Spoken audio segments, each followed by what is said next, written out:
చెయ్యలేని వాడు చెడగొట్టడంలో ముందుంటాడు అన్నట్టుగా మన తెలంగాణ రాష్ట్ర సంఘం నాయకుల పనితీరు, వ్యవహార శైలి ఆ విధంగా ఉంది. రోజుకు రోజుకు ఈ ఫోటోగ్రఫీ వ్యవస్థ ఏ విధంగా ఉన్నా పర్వాలేదు, ఎవరు నవ్విపోదురుగాక నాకెటి సిగ్గన్నట్టుగా వీళ్ళ వ్యవహార శైలి ఉంది. ఎందుకోసం అంటే పూర్తిగా ఈ వీడియో చూస్తే మీకే అర్థమవుతుంది. గత 2 నెలల క్రితం దేశవ్యాప్తంగా ఉన్న ఫోటోగ్రాఫర్లు, నా సోదరిమణులు ఎవరు కూడా ఆయురారోగ్యాలతో ఉండాలి.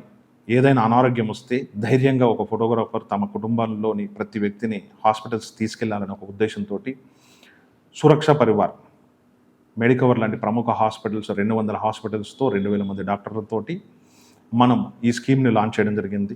ఇది రవీంద్ర భారతిలో అట్టహాసంగా జరిగిన విషయం మీ అందరికీ తెలిసిందే. ఈ ప్రయోజనాలందరూ కూడా ఒక గ్రామీణ స్థాయి ఫోటోగ్రాఫర్కి అందచేయాలనే ఉద్దేశంతో పలువురు రాష్ట్రాల అధ్యక్షులను కలవడం జరిగింది. ప్రతి ఒక్కరు కూడా ఆహ్వానించడం జరిగింది. మంచి స్కీమ్ అని చెప్పడం జరిగింది. అందులో భాగంగానే మన రాష్ట్ర అధ్యక్షుల్ని, కార్యవర్గ సభ్యులను కూడా మనం కలవడం జరిగింది. వారు కూడా ఈ పథకం మంచిది అని ప్రశంసించడం జరిగింది. దీనికి సహకరిస్తామని మాట ఇవ్వడం జరిగింది.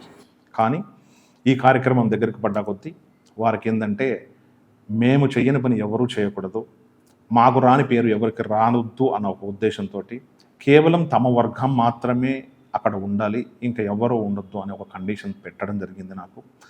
నేను దానికి ఒప్పుకోకపోవడంతో ఎంత మంచి కార్యక్రమం అయినా సరే మేము చెడగొడతాం అనే ఒక భావనతోటి ఈ ప్రారంభోత్సవానికి ఎవ్వరూ రావద్దు అని అధ్యక్షుడు కాదు, వాళ్ళ అనుచర వర్గం కూడా అందరినీ రెచ్చగొట్టి ఒక ఘర్షణ వాతావరణాన్ని మీ ముందు ఉంచారు. అది అందరికీ తెలిసిందే. అయినా కేవలం ఈ రాష్ట్ర ఫోటోగ్రాఫర్లు తమ కుటుంబమే ముఖ్యమని 1500 మంది ఈ కార్యక్రమానికి హాజరై తమ కుటుంబాలకు ఈ హెల్త్ కార్డ్ని తీసుకోవడం జరిగింది. ఈ రోజు వరకు దాదాపుగా ఒక 5000 మంది ఫోటోగ్రాఫర్లు ఈ సురక్ష పరివార్ కార్డును తీసుకోవడం జరిగింది. అతి త్వరలో వారందరికీ కూడా వారి ప్రయోజనాలు ఆల్రెడీ మొదలయ్యాయి. పూర్తి స్థాయిలో అతి త్వరలో ప్రతి కుటుంబం ఈ ప్రయోజనాన్ని తీసుకుంటుంది. కేవలం తమ వర్గానికి ప్రాముఖ్యత ఇవ్వలేదన్న ఒక ఉద్దేశంతో ఈ కార్యక్రమాన్ని చెడగొట్టాలని ఆ రోజు నుంచి ఈ రోజు వరకు ప్రయత్నం చేస్తూనే ఉన్నారు. ఒక అల్లరి మూకలు రాక్షస పాలన రాష్ట్రంలో సాగుతుంది. కేవలం ఈ రాష్ట్రంలో ఒక 1000 మంది అధ్యక్షుడిగా ఒక రాష్ట్ర కార్యవర్గాన్ని ఎన్నుకున్న పాపానికి ఏ సంక్షేమ సంఘం ఎవరూ చేయకూడదు. ఎందుకంటే గత 15 సంవత్సరాలుగా ఫోటోటెక్ అండ్ ఎడిట్ పాయింట్ ఆధ్వర్యంలో ఎన్నో కార్యక్రమాలు చేశాం. మేము చేసింది ఏంటంటే, ప్రతి కార్యక్రమం కూడా రాష్ట్ర అసోసియేషన్ ముందుంచి రాష్ట్ర అసోసియేషనే ఆధ్వర్యంలోనే చేయడం వల్ల ఈ రాష్ట్ర ఫోటోగ్రాఫర్లు అన్ని కార్యక్రమాలు కూడా ఈ రాష్ట్ర అసోసియేషనే చేస్తుందని భ్రమపడ్డారు. కానీ అది వాస్తవం కాదు. ఈ రోజు వరకు ఒక కార్యక్రమం చేసిన దాఖలాలు కూడా రాష్ట్ర అసోసియేషన్ లేదు. ఇప్పుడు కూడా మాతో పోటీ పడాలంటేనే భయమేస్తూ ఈ మంచి స్కీమ్ని చెడగొట్టాలని తమ వంతు పాత్ర పోషిస్తూ డాక్టర్ సీత వాళ్ళకి కాల్స్ చేసి, అలాగే మాకు లీగల్ నోటీసులు పంపిస్తూ ఎలా అయినా సరే ఈ స్కీమ్ని ఆఫ్ చేయాలన్న ఒక ఉద్దేశంతో కంకణం కట్టుకున్నారు. కానీ మంచి స్కీమ్ని ఎవరు కూడా ఆపలేరు. దైవానుగ్రహం, ప్రకృతి సహకారం ఉన్నప్పుడు, ఈ రాష్ట్ర ఫోటోగ్రాఫర్ల నమ్మకం ఉన్నంత వరకు ఈ స్కీమ్ ఆగదు. దీనికి వస్తున్న ఆదరణను చూసి ఈ రాష్ట్ర ఫోటోగ్రాఫర్లు దీని ప్రతిఫలాలు ఎక్కడ అందుకుంటాయో అన్న ఒక ఉద్దేశంతో రోజు రోజుకు చెడగొట్టడంలో రోజుకు ఒక మెట్టు ఎదుగుతున్నారు. ఈ విషయం ఎందుకు చెప్తున్నానంటే, రీసెంట్గా మనం కరీంనగర్ జిల్లాకి 21వ తారీఖు వర్క్షాప్ అనౌన్స్ చేయడం జరిగింది. ఆ వర్క్షాప్లో దాదాపుగా జిల్లాలో ఉన్న ప్రతి ఒక్కరికి కూడా ఉచిత ఫ్యామిలీ కార్డ్ ఇస్తానని చెప్పడం జరిగింది.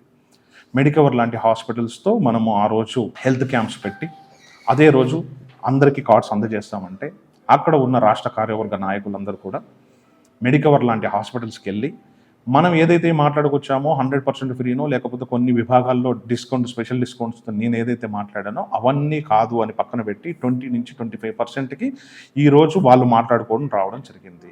ఒకవైపు సురక్ష పరివారు 100% ఫ్రీగా ఇస్తూ ఉంటే, కేవలం మాకు 25% చాలు అనే ఒక ఉద్దేశంతో మెడికవర్ లాంటి ప్రతినిధులను కలిస్తే, ఏదైతే నేను నేషనల్ స్థాయి హెడ్స్తో మాట్లాడి మా ఫోటోగ్రాఫర్లకు, మా కుటుంబ సభ్యులకు, మా పరివారానికి మొత్తానికి కూడా ఓపీ ఫ్రీగా ఇవ్వండి అని కోరాను. వీళ్ళు 25% పోయి మాట్లాడుకొని రావడం వల్ల రేపు మేనేజ్మెంట్కు 2 ఫైల్స్ పోతే వారు ఏది పరిగణలోకి తీసుకుంటారు? 25% చాలంటున్నారు కదా, మీరెందుకు అనవసరంగా మీకెందుకు ఇవ్వాలి 100% అని అడగరా? ఒకవేళ అలా అడిగిన పక్షంలో ఈ రాష్ట్ర ఫోటోగ్రాఫర్లకు మీరు న్యాయం చేసిన వాళ్ళు అవుతారా, లేకపోతే ఈ ప్రతిఫలనను అందచేయని వాళ్ళు అవుతారా? మీకే ఆలోచించుకోండి. ఒకవేళ మీకు ఈ రాష్ట్ర ఫోటోగ్రాఫర్లు లేకపోతే ఈ మీ జిల్లా ఫోటోగ్రాఫర్లు ముఖ్యం అనుకుంటే సురక్ష పరివార్ ఎప్పుడు కూడా మీ ముందే ఉంటుంది. మీ సభ్యులకు అందజేయడానికి మేము రెడీగా ఉన్నాము. మీ అసోసియేషన్ ఆధ్వర్యంలోనే మీ అసోసియేషన్ నాయకుల ఫోటోలతోటే మేము మన ఫోటోగ్రాఫర్లకు, మీ సభ్యులకు, మీ శాశ్వత సభ్యులందరికీ కూడా ఉచితంగా ఇవ్వడానికి రెడీగా ఉన్నామని చెప్పిన తర్వాత కూడా సేమ్ మళ్ళీ అదే హాస్పిటల్స్కి వెళ్ళి అదే హాస్పిటల్స్లోకి ఇంకా తక్కువకు మాట్లాడి మీరు ఇచ్చినా పర్వాలేదు, ఇవ్వకున్నా పర్వాలేదు అన్న రీతిలో మీ వ్యవహార శైలి ఉంటే ఈ రాష్ట్ర ఫోటోగ్రాఫర్లు అంతిమంగా నష్టపోయేది మీ వల్ల. ఒకప్పుడు మీరు ఏది చెప్పినా నమ్మే రోజులు ఉండేనేమో, కానీ ఇప్పుడు సోషల్ మీడియా యుగం, ప్రతి ఒక్కరికి కూడా నాలెడ్జ్ వచ్చింది.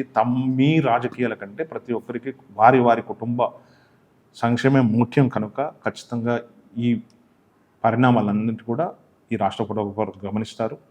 కేవలం 1000 మంది ఓట్లు వేశారు, నేను రాష్ట్ర అధ్యక్షుని అయ్యాను, మా రాష్ట్ర కార్యవర్గం చాలా గొప్పదని భావించి అహంకారపూర్వకంగా మీరు ప్రవర్తించి మీ ఈగోలే మీకు ముఖ్యం, ఈ రాష్ట్ర ఫోటోగ్రాఫర్ల సంక్షేమం కంటే కూడా మా ఈగోలే ముఖ్యం అనుకుంటే భవిష్యత్తు తరాలు మిమ్మల్ని క్షమించదు. తెలంగాణ రాష్ట్ర ఫోటోగ్రాఫర్లకు ముఖ్యంగా ఒక విన్నపం ఏంటంటే, ఈ సురక్ష పరివార్ కార్డు మీ రాష్ట్ర నాయకులు కానీ జిల్లా నాయకులను అడ్డుకున్నా కూడా ఎవరైతే తమ కుటుంబం ముఖ్యమని భావించే వాళ్ళందరూ కూడా పీపీఎన్ ప్రతినిధులను కలవండి, మేము పెట్టే వర్క్షాప్లకు రండి, లేకపోతే పీపీఎన్ వెబ్సైట్కి వెళ్ళండి, ఉచితంగా మీకు మీ ఫ్యామిలీకి హెల్త్ కార్డుని ఇష్యూ చేసుకోండి. హైదరాబాద్, విజయవాడ, లేకపోతే నిజామాబాద్, కరీంనగర్, వరంగల్, నల్గొండ, మహబూబ్ నగర్ లాంటి పట్టణాల్లో ఆల్రెడీ ఈ హాస్పిటల్స్ ఎన్రోల్ అయి ఉన్నాయి. అతి త్వరలో మిగతా జిల్లాలో కూడా హాస్పిటల్స్ లిస్ట్ అవుతాయి. ప్రతి చోట కూడా నిర్భయంగా ఈ కార్యక్రమాన్ని, ఈ ప్రయోజనాన్ని, ఈ స్కీమ్ ప్రతిఫలాన్ని మీరు అనుభవించండి. భవిష్యత్తులో మరిన్ని స్కీమ్స్ కూడా మీ ముందుకు తీసుకొస్తాం. ఎవరైనా సరే ఈ కార్యక్రమాన్ని చెడగొట్టాలని చూస్తే మీ వంతుగా మీరు ప్రశ్నించండి, మీ జిల్లా నాయకులని, రాష్ట్ర నాయకులని నిలదీయండి.